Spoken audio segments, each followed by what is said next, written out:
بسم اللہ الرحمن الرحیم۔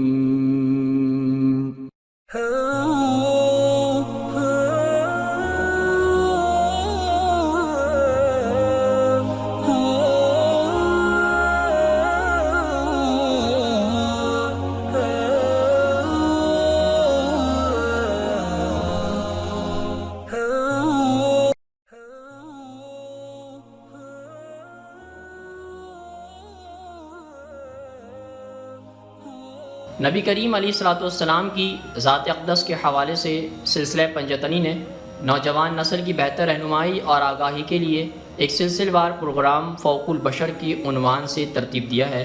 آج ہم انشاءاللہ اس سلسلے کی اگلی قسط کا آغاز کرتے ہیں۔ حسان بن ثابت نامی شاعر نے اس واقعے کو خاصے پرجوش انداز میں بیان کیا ہے کہ مکے کے لوگوں کو مخاطب کر کے تجارت اور ان کے نام کو یوں تہل ترغا ہونے پر طنز کا نشانہ بنایا۔ نہایت پرشوق انداز میں لکھا، دمشق کے ان ہار کو الوداع کہو، بھول جاؤ کہ ان راستوں پر اب تمہارے لیے خار ہے۔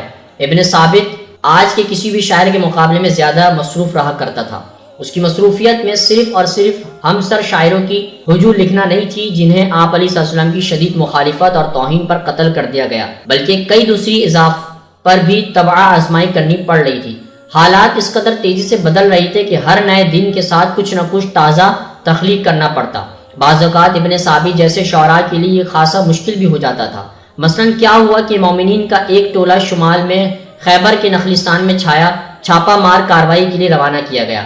یہ فوجی ٹکری کامیابی کے ساتھ اپنے ہدف پر پہنچ گئی اور مطلوبہ شخص کو نیند میں قتل بھی کر دیا، مگر اس ایک شخص خاصا اور تاولہ ہو رہا تھا اور فرد جوش سے پیچھے ہٹا اور پتھروں سے نیچے لڑک گیا، جس کے شور سے ارد گرد لوگ جاگ گئے۔ حملہ آوروں کو جان بچا کر پانی کے ایک تالاب میں پناہ لینی پڑی۔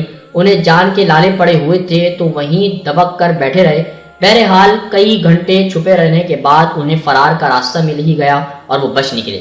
اگرچہ یہ واقعی کسی طور پر بہادری کو ظاہر نہیں کرتا، مگر ابن ثابت نے پھر بھی اس کو کچھ یوں سمیٹا کہ رات میں دبے پاؤں سفر کرتے، ننگی تلواریں تھامے یہ لوگ شیر کی طرح بہادر اور جنگی، جنگل کے باسی کوئی آفت ان کے سامنے کچھ بھی نہیں ہے۔ اسی طرح کی شاعری بالخصوص وہ جس میں واقعات کو بڑھا چڑھا کر پیش کیا گیا ہے، یقیناً احد کی لڑائی کے بعد مومنین کی ہو رہے پست حوصلے بلند کرنے کا کام آتی تھی۔ یہ اس وقت کی ضرورت بھی تھی، لیکن یہی تخلیقات آپ علیہ السلام کے مخالفین کو تیش دلانے کا موجب بھی بن گئی۔